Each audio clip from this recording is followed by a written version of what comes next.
namna ya kutembea na Mungu ili usikae unazunguka kwenye milima Seiri muda mrefu. Namna ya kutembea na Mungu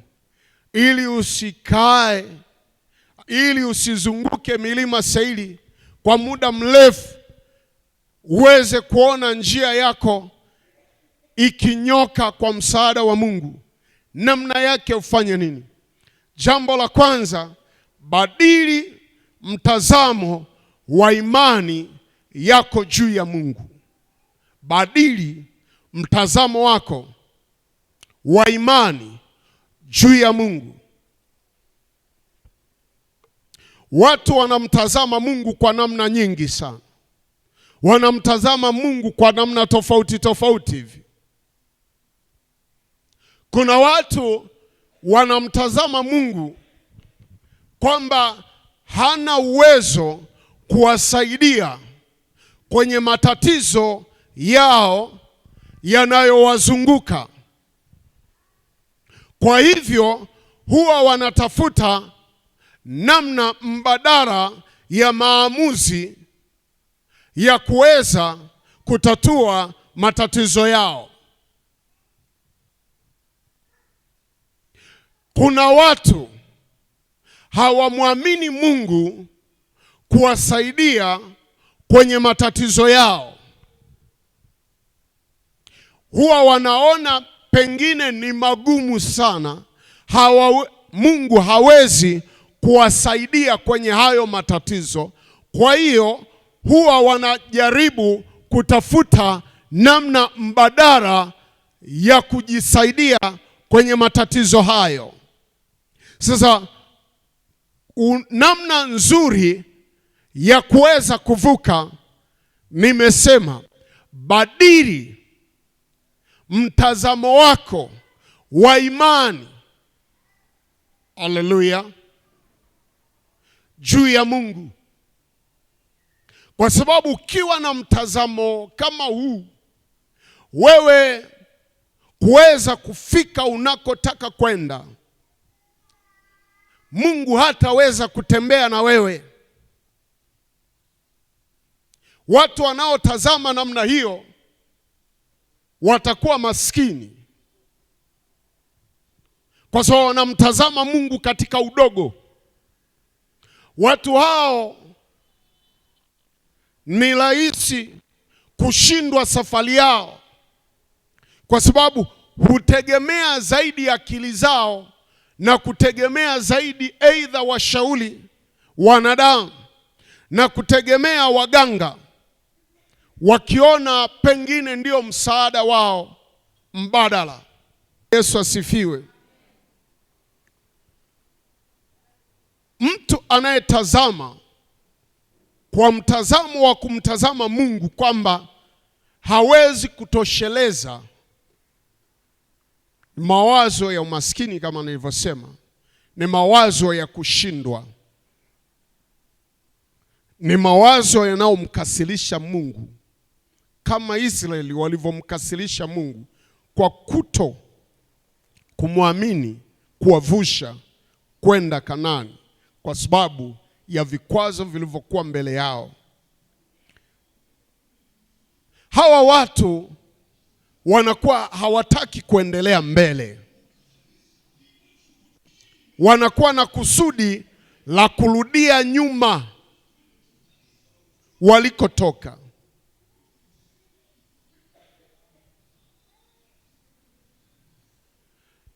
Wakati mwingi hawa watu wanaweza kujiridhisha tu kwamba mbona naishi, mbona nakula, mbona nalala naamka, inatosha. Hawana namna nyingine ya kumtaka Mungu na nguvu zake ili aweze kuwatoa mahali walipo. Kwa lugha nyingine, hao watu wanakuwa wamelizika.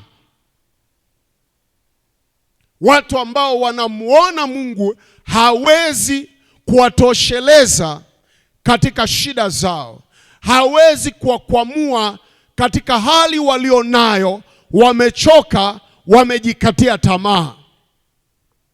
Hata ungewaambia chochote, they are not ready. Hawako tayari kufanya chochote. Fungua na mimi katika Hesabu 14. Hesabu, kitabu cha Hesabu 14.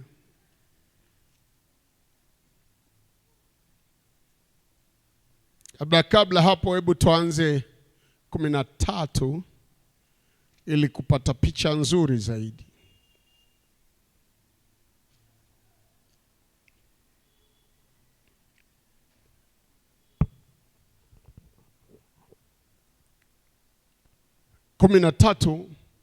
Tutaanza kusoma mstari ule wa 31. Nitaanza pale.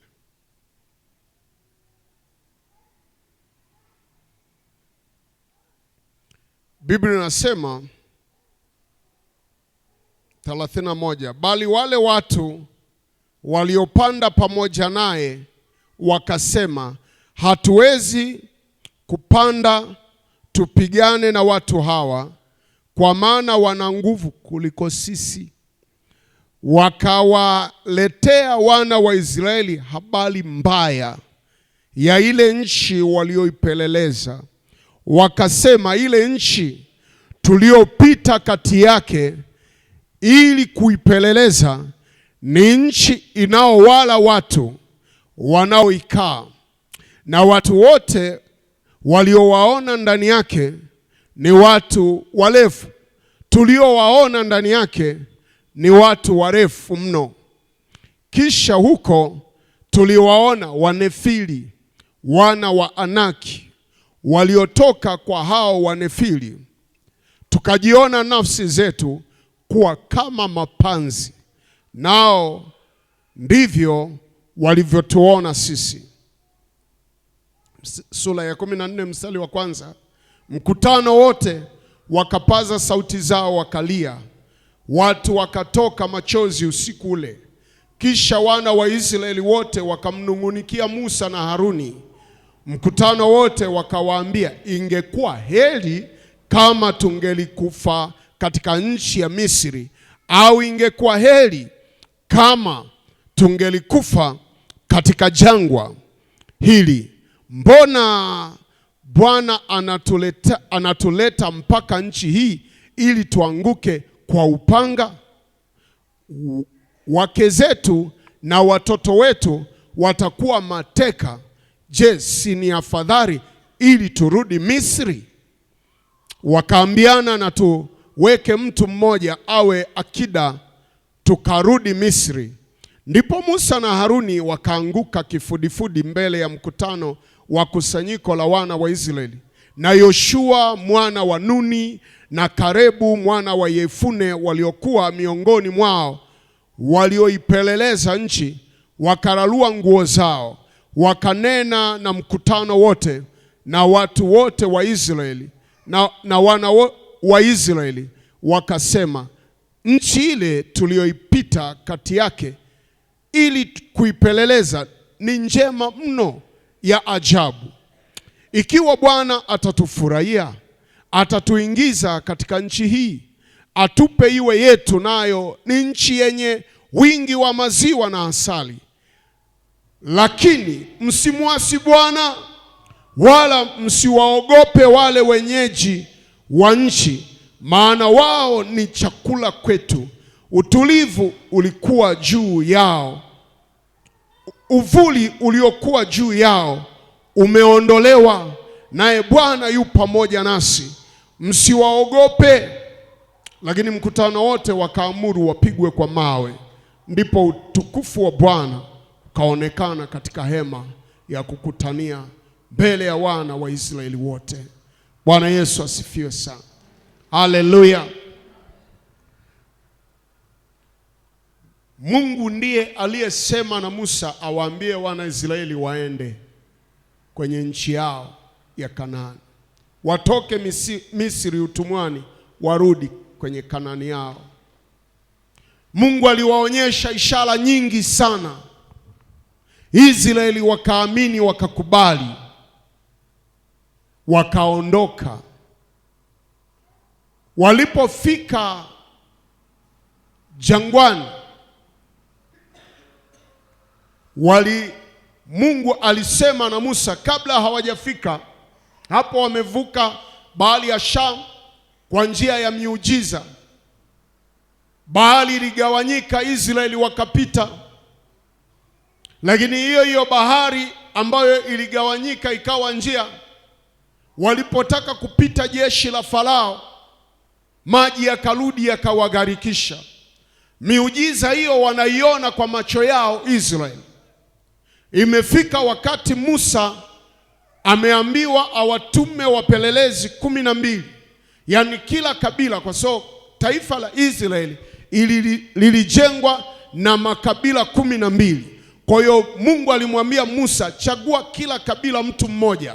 Akachagua mtu mmoja kwa kila kabila, wakaenda kuipeleleza nchi ya Kanaani. Watu 12 au wapelelezi 12 wakarudi, wakaleta taarifa zao. Walipoleta taarifa, wapelelezi 10 wakasema, kule tunakoenda ile nchi ina majitu, ina watu warefu, ina majitu ambayo ni Wanefili, wana wa Anaki. Hawa watu wanakula watu. Wanaisraeli waliposikiliza ile habari, walikuwa na sababu ya kuanza kulia. Kwa nini? Kwa sababu wale watu wanaoleta taarifa kwanza ni wengi, wako 10. Wanaleta taarifa mbaya ya kwamba kule tunakoenda tunayaendea majitu, tunaendea watu wanaokula watu. Sisi kwao tunaonekana kama mapanzi, na wao ndivyo wanavyotuona sisi kama panzi. Wameondoa ule utukufu wa Bwana, hawajiheshimu, hawaoni Mungu amewaheshimu, hawaoni Mungu ameweka upako juu yao. Wanaona wao eti kama panzi, ila wale adui zao wanaona kama watu wanaheshima. Lo. Oh yes, mtu mmoja hapa Mungu amekuheshimu sana, lakini adui yako umemwona kama jitu, wewe unajiona kama panzi. Hebu chukua picha ya Mungu aliyekuheshimisha katika jina la Yesu. Wewe ni mkuu, acha kulia katika jina la Yesu. Acha kuhofu, Mungu yuko pamoja na wewe. Utamkosea Mungu. Acha kulia, acha kulia, acha kulia. Ninasema acha kulia, acha kuteseka moyoni. Hayo majitu, eti majitu yale ni wana wa Anaki marefu sana, unajua yanakula watu, hata hawajawahi ona yanakula watu. Sisi kama tupanzi tu, na wao ndivyo wanavyotuona. Hiyo ni hofu ya wana Israeli tu. Hiyo ni hofu yako mtu mmoja hapa. Katika jina la Yesu nimesema, badili namna unavyomtazama, badili namna ya imani, jinsi unavyomtazama Mungu. Kuna namna unamtazama Mungu, unaona hawezi kukusaidia na hayo majitu. Unaona hawezi kukupitisha mahali anapotaka uende. Wewe kama Mungu amesema uende mahali, ametaka ubarikiwe, ametaka uwe mshindi, ametaka usimame mahali fulani, wewe usitangulize hofu. Hofu mara nyingi inazuia kuona mkono wa Mungu, inazuia kuona nguvu za Mungu, inazuia imani. Mtu mwenye hofu asidhani atapokea kitu kwa Bwana, maana hofu na mashaka vinazuia nguvu ya imani, vinazuia Mungu asifanye. Hata anasema hamwezi kupokea kitu chochote kutoka kwa Bwana. Katika Yakobo 1:7 anaeleza mtu mwenye mashaka hawezi kupokea kitu kutoka kwa Bwana. Kwa hiyo imani ni lazima iwe inaamini juu ya utendaji wa Mungu, iwe mazingira magumu au mepesi. Wewe Mungu akusaidie kuamini tu. Hebu sema, Mungu nisaidie kuamini tu. Hebu ungesema kwa sauti, kwa imani, Mungu nisaidie kuamini. Kuna mengine ni magumu, lakini nisaidie kuamini. Kuna mengine ninaona siwezi, lakini Mungu nisaidie kuamini. Haleluya, na Mungu akusaidie katika jina la Yesu. Akusaidie katika jina la Yesu. Haleluya, haleluya. Kuna namna mawazo yako yamekuwa mgando, mtazamo wako umekuwa mgando, umechoka, umekaa pale fwegetu, haufikiri kwamba Mungu anaweza kukutoa hapo. Leo hii katika jina la Yesu ninakuletea neno la matumaini mapya. Haleluya! Unatoka hapo katika jina la Yesu. Amen, amen. Amen, amen. Na naomba andika kwenye diary leo kwamba nimechoka kuzunguka katika milima Seiri. Na ukichukua hilo neno kwa imani, kuna breakthrough, kuna namna ambayo utajikuta Mungu anakusaidia. Unapita utasema, Mungu, hakika nilipomwamini katika jambo hili, hakika sikuzunguka tena kwenye milima Seiri. Vitu ambavyo nilikuwa naviona milima kila siku, Mungu atakusaidia. Maana yake unazungukia tatizo lile lile, miaka yote unaenda pale pale, usongi mbele. Leo unapata neema ya kusonga mbele katika jina la Yesu. Ni wewe tu uamini. Haleluya, haleluya. Wale watu wapelelezi 10 wameleta taarifa. Nimesema wale Wanaisraeli walikuwa na sababu ya kulia, kwa sababu yani katika 12 walioleta taarifa ni 10. Si mara nyingi tunasemaga tupige kula, na mtu ambaye kula hazitoshi ndio anashindwa. Kama hawa watu 10 wote wamesema kule tunakoenda, na walilalamika, yani hawajui anayewapeleka kule ni Mungu. Say, Mungu tusaidie tuwe tunaelewa sauti yako ulipotuita. Mungu wewe unatusaidia, Bwana, ututie nguvu katika jina la Yesu. Umsaidie mtu mwenye hofu mmoja katika jina la Yesu, ajue wewe ndiye uliyemuumba, ajue wewe ndiye uliyemuita, ajue wewe ndiye Mungu uliyemthibitisha kuwa kwenye kiti, kuwa kwenye nafasi, kuwa kwenye ofisi, kuwa kwenye ndoa, kuwa kwenye eneo lolote, kuwa kwenye utumishi, kwa mahali ambapo anatumika. Ni yeye Mungu uliyemuita. Ajue mtu mmoja katika jina la Yesu, mashaka isikae mahali. Bwana tusaidie sana. Hawajui Mungu ndiye aliyowaambia waende Kanaani.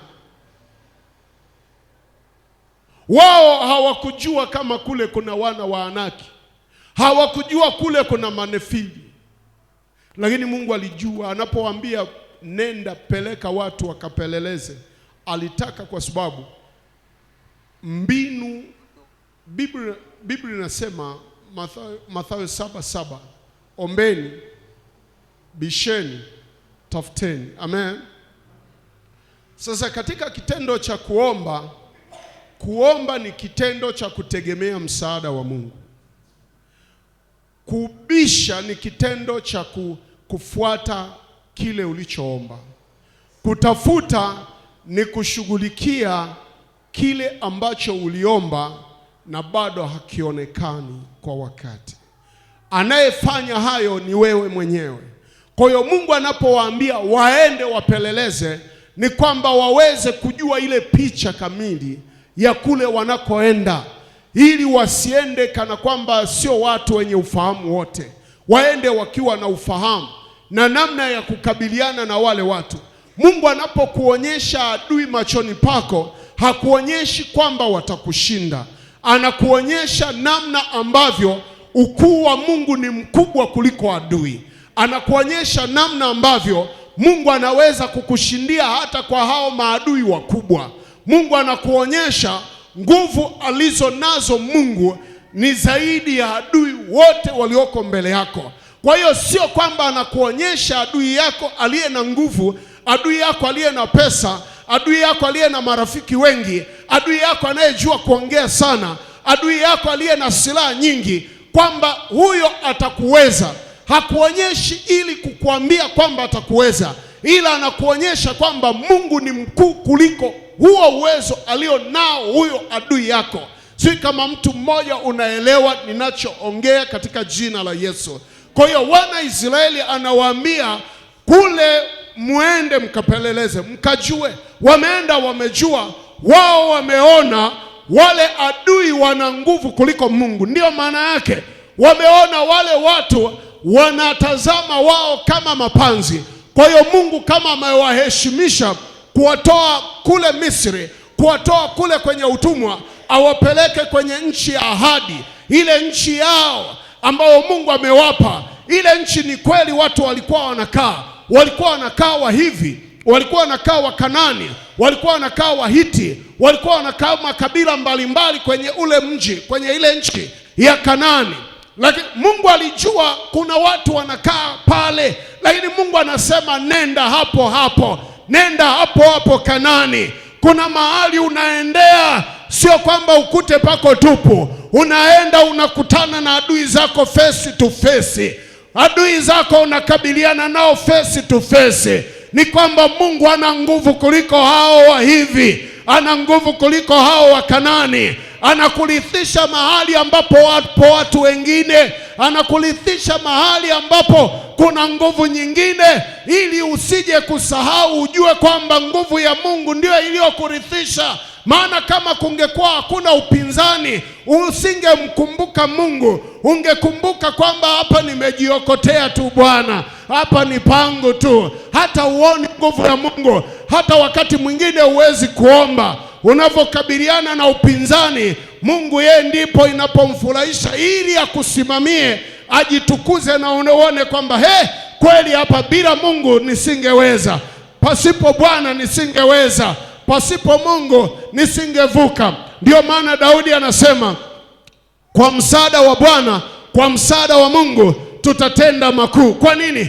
Ameona vita aliyokuwa nayo Daudi tangu kule mapolini, alipopambana na dubu, alipopambana na simba, alipopambana na Goliati, alipopambana na Sauli, alipopambana na utawala wa upinzani. Alipomwona Mungu, ni pale ambapo Bwana alimshindia na adui wote hao na vikwazo vyote hivyo.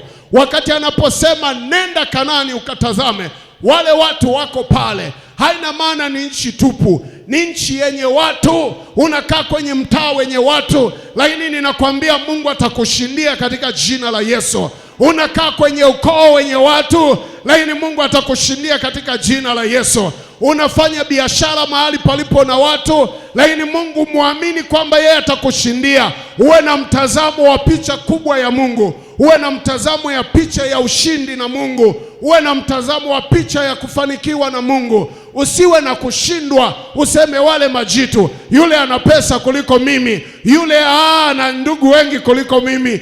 Mungu ndiye tajiri Bwana. Hata kama wao wana hela kuliko wewe, lakini Mungu wetu ndio tajiri. Hata kama wao wana nguvu kuliko mimi, lakini Mungu wangu ndiye mwenye nguvu. Mungu wako ndio mwenye nguvu. Haleluya. Bwana Yesu asifiwe. Hawa watu wakaja na taarifa mbaya. Taarifa mbaya zinaleta vilio kwa watu. Taarifa mbaya zinakatisha tamaa watu wasiendelee na safari. Taarifa mbaya zinafanya kwamba watu wamuasi Mungu hata kama hawakuwa na mpango wa kumuasi Mungu. Kumbe wangepata taarifa njema, wale watu walikuwa ni watu wazuri tu, wana Israeli, wangeendelea kumwamini tu Mungu. Lakini haya majitu kumi haya yameleta taarifa mbaya za hovyo. Bwana tusaidie sana. Nimesema namna ya kutembea na Mungu ili uweze kuto kuzunguka milima Seiri, milima ambayo mtu amezunguka muda mrefu, na Bwana anasema yatosha kuzunguka milima Seiri, yatosha kutembea kwenye shida yako, yatosha kukaa kwenye matatizo yako. Mungu ameamuru. Sasa mimi nakupa tu ufahamu kwamba ili kuweza kutembea na Mungu sasa, uweze kwenda kwenye njia, maana amesema geukeni, ili mgeuke mwende kwenye njia ambayo Mungu anataka. Kugeuka ni kitendo cha kugeuza pia ufahamu. Ndio maana nimesema namna ya kutembea na Mungu ili kutokuzunguka milima Seiri. Jambo la kwanza, badili mtazamo wa imani yako juu ya Mungu. Haleluya. Mtazamo wao, wamemwekea Mungu mipaka kwamba haya hawezi. Kama wana wa Israeli wale wapelelezi 10 waliona Mungu hawezi juu ya wana wa Anaki wale. hawezi juu ya wale manefili wale, hawezi kwa wale watu wanaowaona wao kama mapanzi, waliona Mungu hawezi. Majukumu ambayo wanaanza kuyachukua, nimesema mtu yoyote ambaye anampunguzia mwendo Mungu, ambaye anampunguzia kiwango Mungu, ambaye anampunguzia uwezo Mungu, Mungu anayeokoa, Mungu anayeponya, Mungu anayesababisha, Mungu anayeumba, anayempunguzia Mungu mwendo, huyu mtu anakuwa ni mtu wa kawaida, na pia atakuwa mtu maskini, atakuwa ni mtu hawezi kufanya kitu chochote, hata kiwepo kanisani hana positive way, hana namna ya kufanya maendeleo chanya ya kazi ya Mungu, hana namna, maana amechoka. Anaona kila kitu kama jana. Mkisema tufanye hivi, yeye anaona kama ni usumbufu tu. Mkisema tufunge tuombe, yeye amechoka, amejifikia, anataka tuchague mtu mwingine. Hapo Musa siwaongoze na Mungu wake Musa na Haruni waende huko, sisi tubaki jangwani. Na wana wazo lingine la kurudi kule utumwani, maana yake warudi kule Misri, maana yake warudi kule kwa shetani. Kuna watu wamekaa hawana forward yoyote, hawana namna yoyote. Sababu kubwa ni namna ambavyo wanamtazama Mungu. Wanamtazama Mungu kwa namna ya kuwa hawezi kuwasaidia kuendelea mbele, na changamoto zao zimekuwa kubwa, zimekuwa juu. Wamezunguka milima Seiri muda mrefu, hivyo hawaamini kama wanaweza kutoboa na kwenda mbele. Wamejikalia pale, wako hapo wamekaa. Unakuta mtu amechoka kwenye ndoa, unamwambia wewe, mbona umechoka? Uwezi ukaombea ndoa yako, amechoka. Wengine unakuta anatoka nyumbani kwenye ndoa yake, anaenda kukaa mahali na watoto, na sijui watoto wake awe nao 4 5, anaenda kukaa kwa dada yake, anaenda kukaa kwa kaka yake, anaongeza tena mzigo. Amechoka, hawezi kuendelea kujiombea tena, amechoka. Wewe unamletea mzigo huyo, yeye amekaa tu pale. Anaweza kaenda kwa wazazi wake walilea watoto, walishachoka, wanasema sasa tupumzike, tule vyakula ambavyo hatuweki maji mengi, tuwe tunakula vyakula vya kukaanga, vya rosti. Sasa anakuta vijukuu hivyo vimekuja. Mwanamke mmoja ambaye amejichokea huko, amepigwa, amechoka na hataki kuomba. Ukimwambia njoo tuombe, anasema mimi hapana mchungaji, simu inakupigia, ninaenda. Amebeba na bajaji ya vitu vyake, amejiendea huko. Unaenda kumtesa mzee bure, anaenda kukaa pale. Unaenda kutesa mama bure, anaenda kukaa pale. Wanakuwa watoto wake yeye mwenyewe. Shida tena, hawawezi kula wazee vitu vilivyokaangwa tena, hawawezi kula rosti. Shida, athari ya mtu mmoja ambaye amejichokea kabisa, hana namna ya kuendelea mbele kwenye ndoa yake, hana namna ya kuona Mungu anamsaidia, anavuka. Amechoka, hawezi. Hata ukimuuliza we basi fanye biashara, anasema mimi biashara yoyote sijui. Sasa watakula nini hao? Ulishazoea kupewa hela, kisema biashara huwezi, ufanye chochote huwezi, fanye kazi huwezi. Unajua wewe amechoka, hawezi. Mtu wa Mungu utoke hapo katika jina la Yesu. Hakuna kukata tamaa kwa jina la Yesu. Kinachokutisha ni shetani tu. Mungu ana mpango mzuri na wewe, anakuwazia mema, kama Yeremia 29 anavyosema mstari wa 11. Anasema mawazo ninayowawazia ni mawazo mema, wala si mabaya. Haleluya. Bwana Yesu asifiwe. Bwana Yesu asifiwe.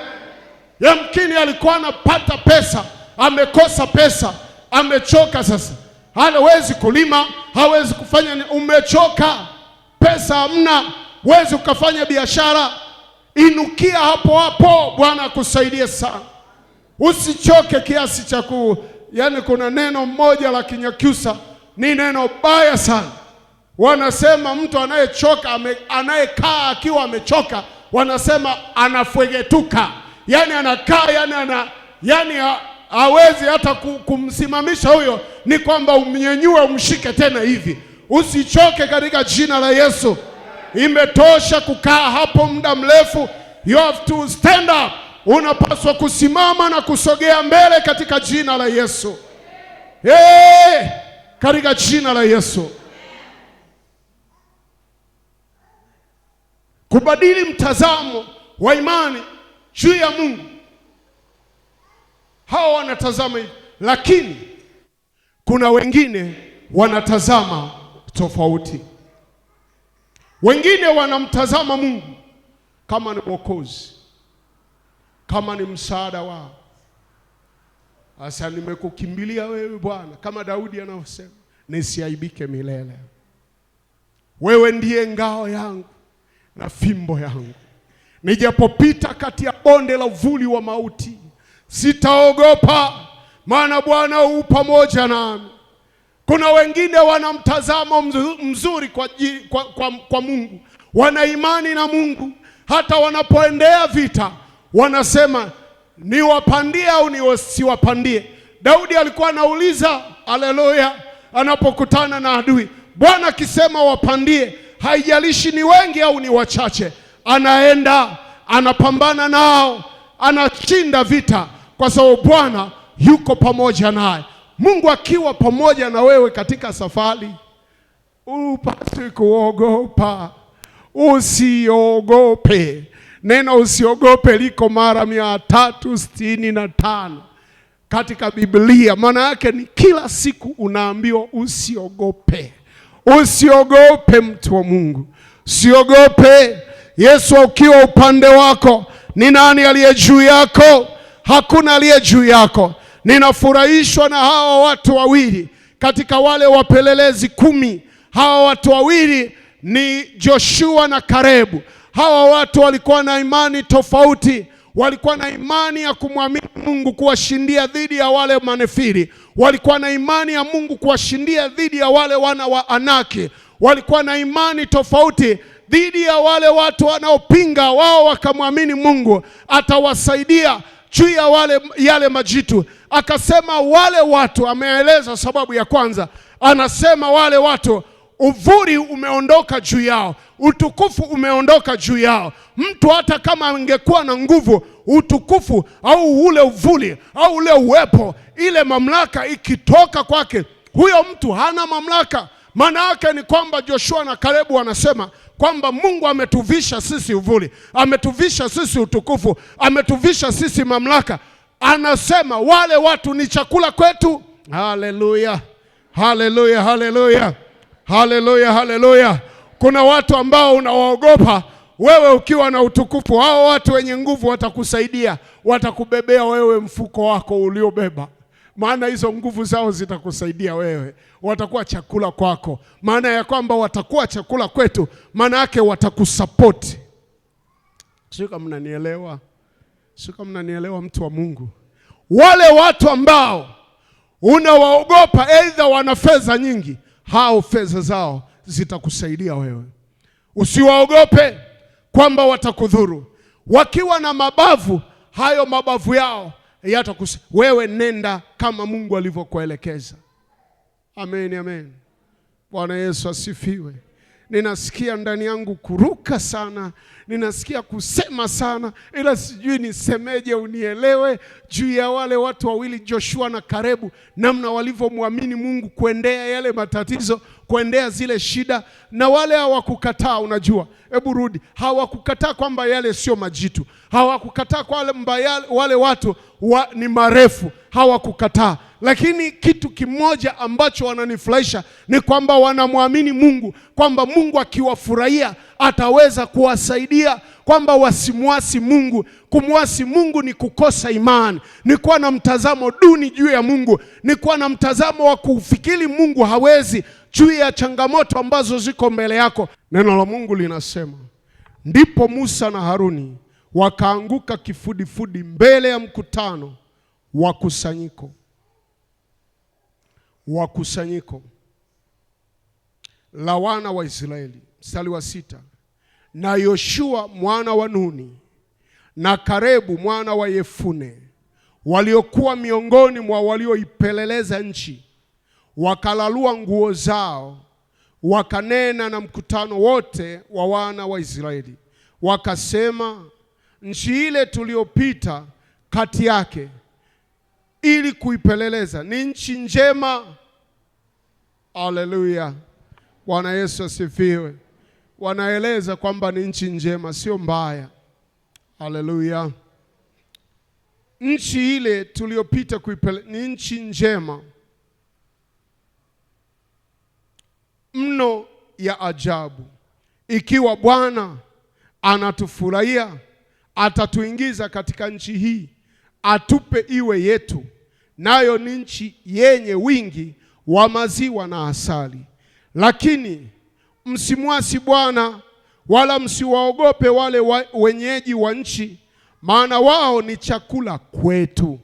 Uvuli uliokuwa juu yao umeondolewa, naye Bwana yu pamoja nasi. Msiwaogope.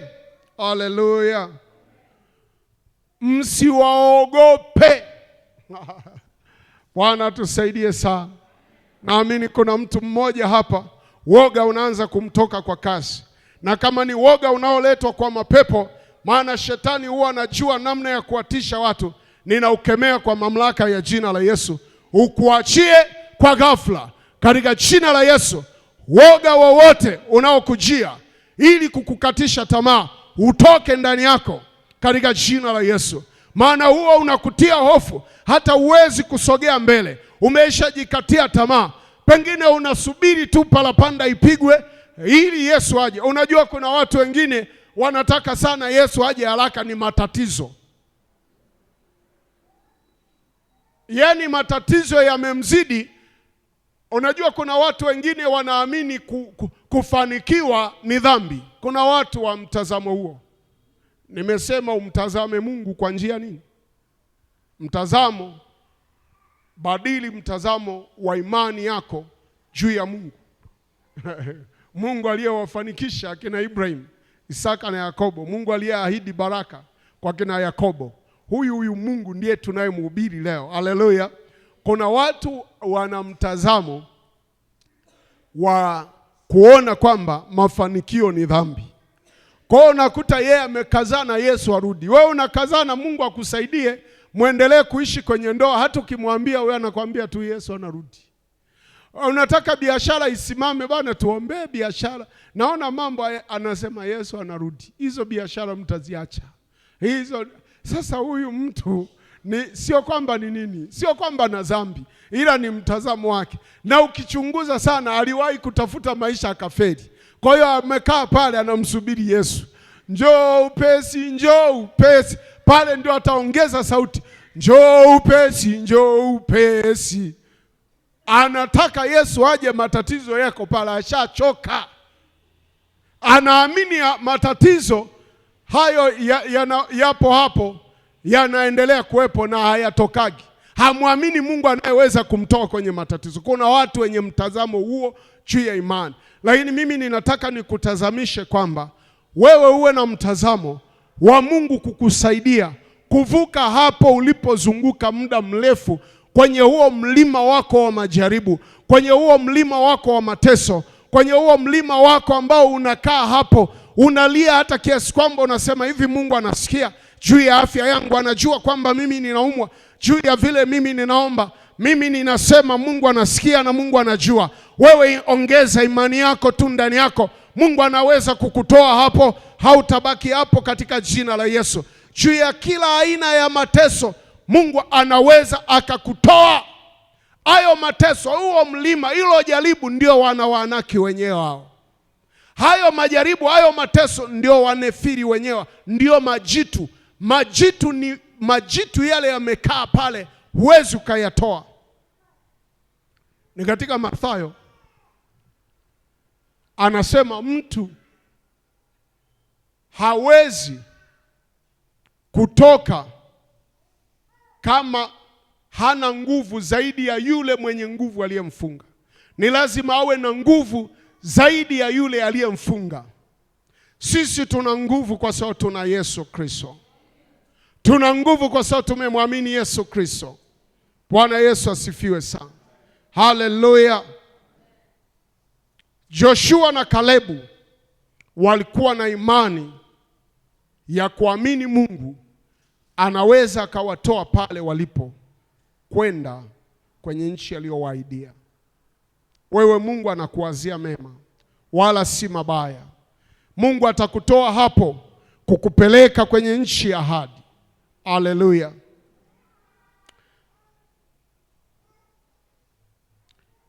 Mara nyingi watu wachache humwamini Mungu kuwa ni Mungu mwenye uwezo wote. Mara nyingi watu wachache humwamini Mungu kuwa anaweza akawavusha kwenye matatizo walionayo. Mara nyingi watu wachache huwa wanamwamini Mungu kuwa Mungu ana nguvu kuliko matatizo walionayo.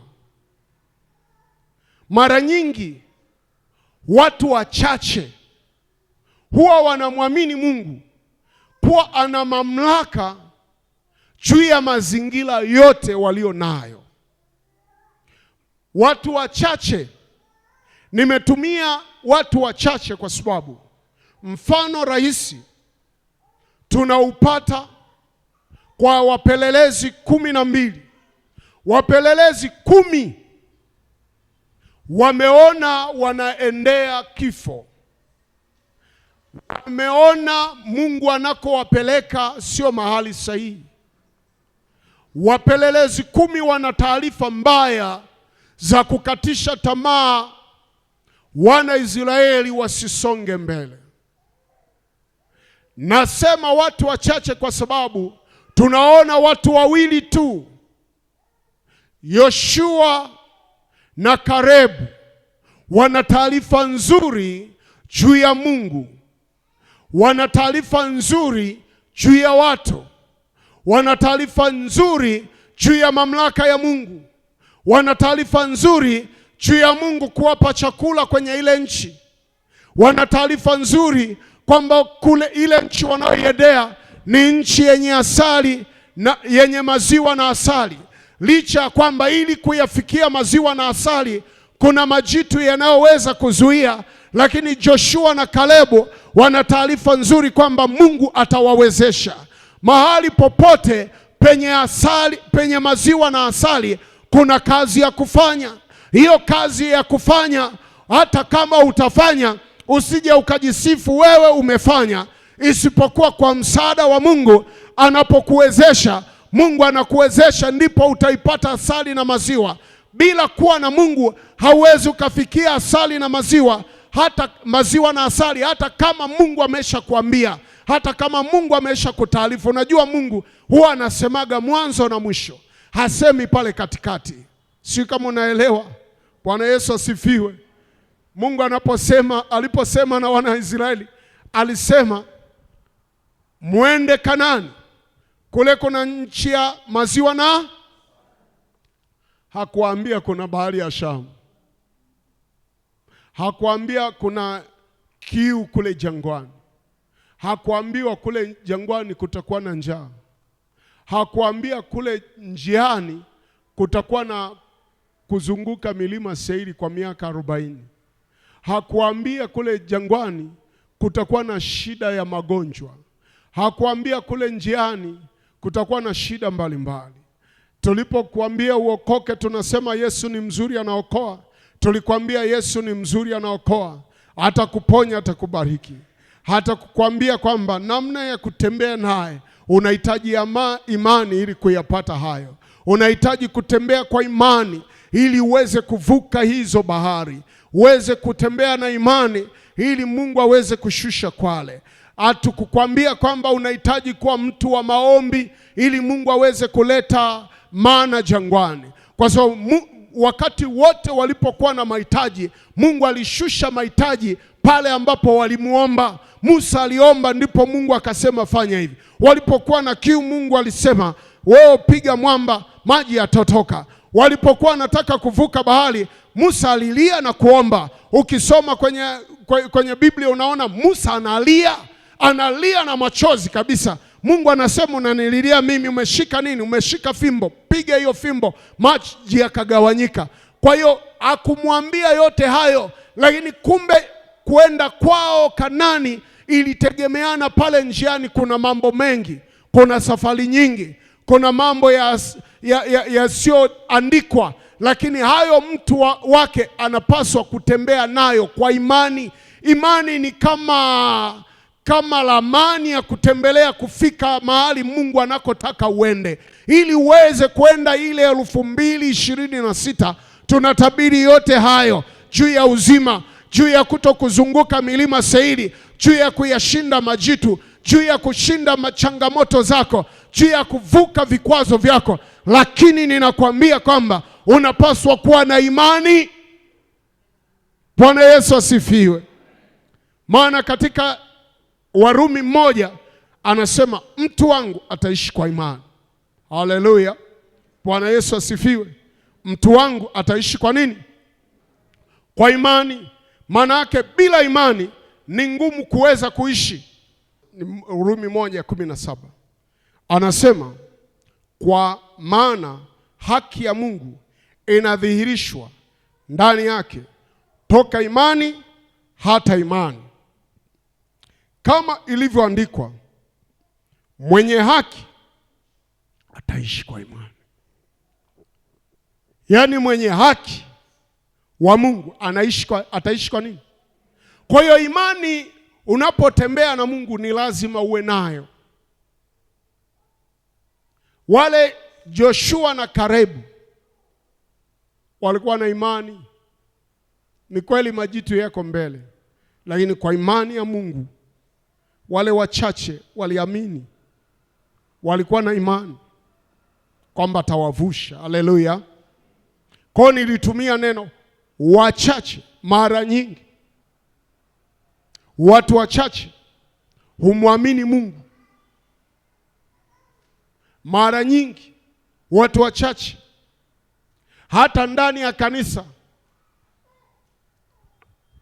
mara nyingi watu wachache ndio humwamini Mungu, kujua uwezo wake, kujua mamlaka yake, kujua nguvu zake, kujua uwezo wake wa kuwavusha kwenye vikwazo na matatizo.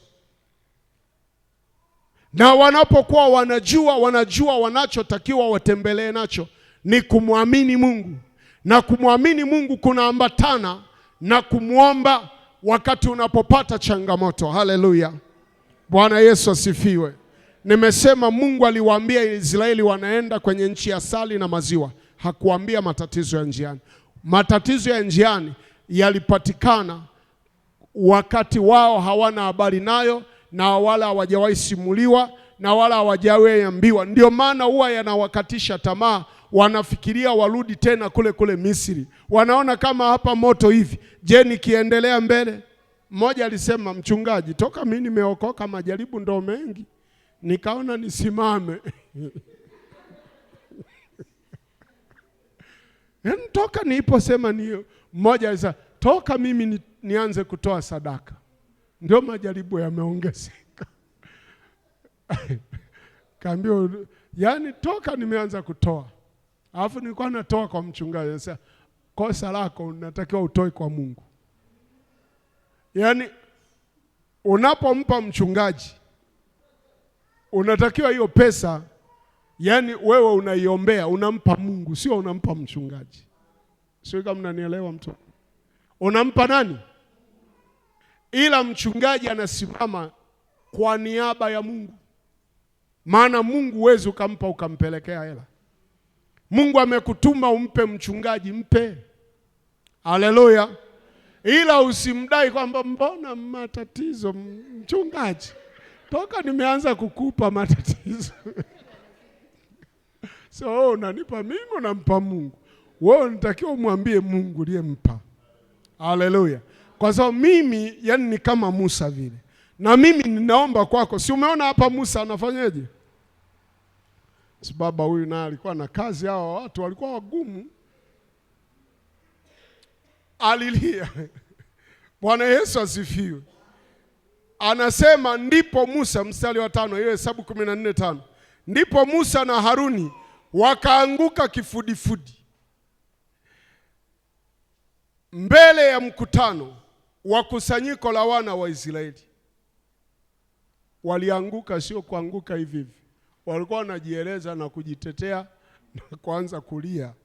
Yaani manake wewe Musa sasa mmetuleta huko, wanamwambia wewe Musa na Mungu wako huku mliko tuleta huku. Bwana asifiwe sana. Haleluya. Yaani kuna namna ambavyo Mungu ametutoa kwenye maisha ya dhambi, maisha ya giza, anatupeleka kwenye maisha ya wokovu. Mara nyingi unasema kwenye wokovu raha tu bwana. Yaani kule ni mteremko. Yaani kule tambalale kwa Yesu, tambalale. Hakuna milima. Tambalale kwa Yesu, tambalale. Tambalale kwa Yesu, hakuna milima. Tambalale kwa Yesu. Tambalale kwa Yesu, hakuna milima.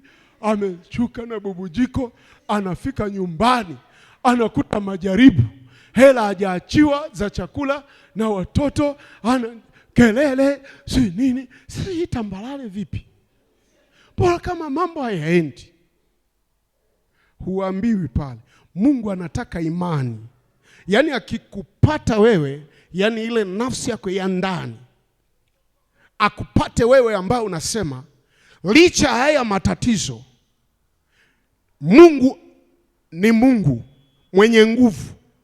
Licha haya majaribu, Mungu ni mwenye mamlaka. Licha ya hii miinuko na milima inayoinuka, Mungu hajawahi kubadilika. Aliyeniokoa anajua mimi kesho yangu. Nitavuka, nitapita hapa. Haleluya. Anatoka nje, anaendelea kuimba pambio. Ni nini kitanitenga na upendo wa Kristo? Iwe ni njaa, iwe ni uchi, iwe ni magonjwa, iwe ni nini. Anamalizia na kuimba kwamba hakuna kitakacho nitenga na upendo wa Kristo. Anaendelea kusimama, maana neno la Mungu linasema mtu wangu mwenye haki wangu ataishi kwa imani. Imani inabaki pale, matatizo yanabaki yanakaa nje. Imani inabaki ndani, matatizo yanatembea nayo. Ni kama mpiga mbizi mmoja ambaye anapiga mbizi aweze kuvuka. Ni kama mtu anakimbia mbio, alafu akimaliza anasema vita nimevipiga, mwendo nimeumaliza. Maana amepita mahali alikuwa anatembelea, miguu yake ni imani. Ndio inayopiga mbizi, ndio inayokimbia, ndio inayosogeza mbele. Harudi nyuma wala harudi nyuma. Hakuna kitu ambacho shetani anakiinua ili kukurudisha nyuma. Wewe umetoka hapo katika jina la Yesu, ili neno likutie nguvu mpya. Matatizo sio sehemu yako. Endelea kubaki na imani, Mungu atakutoa hapo. Wakati mwingine Mungu anatupitisha ili tuje tumsifu sana. Haleluya. Wakati mwingine Mungu anatuondolea watu wa kutusaidia ili tumuone yeye ndiye msaada wetu na nguzo yetu. Maana angetuinulia watu wa kutusaidia, tungewasifu watu, tungemwacha Mungu. Wakati mwingine Mungu anapokuacha, anapowatoa watu kwako, wewe waruhusu waende, kwa sababu Mungu anataka siku moja uje umsifu yeye, usije ukawasifu watu. Uje umuandike kwenye diary yeye, usije ukawaandika watu. Uje umuandike kwenye bango yeye Mungu kwamba amenisaidia, usije ukawaandika watu wa ukoo wako. Maana ukoo wako ndio utakaa, mume wako ndio atakaa, mke wako ndio atakaa, mtoto wako ndio atakaa. Lakini anataka awatoe hao watu, sio kwamba hawakupendi. Anataka watoke ili Mungu achukue nafasi, ili Mungu akae ndani yako. Katika jina la Yesu upate kuelewa ili neno na likusaidie uweze kuvuka na uweze kutembea kwa ushindi kwa mwaka 2026.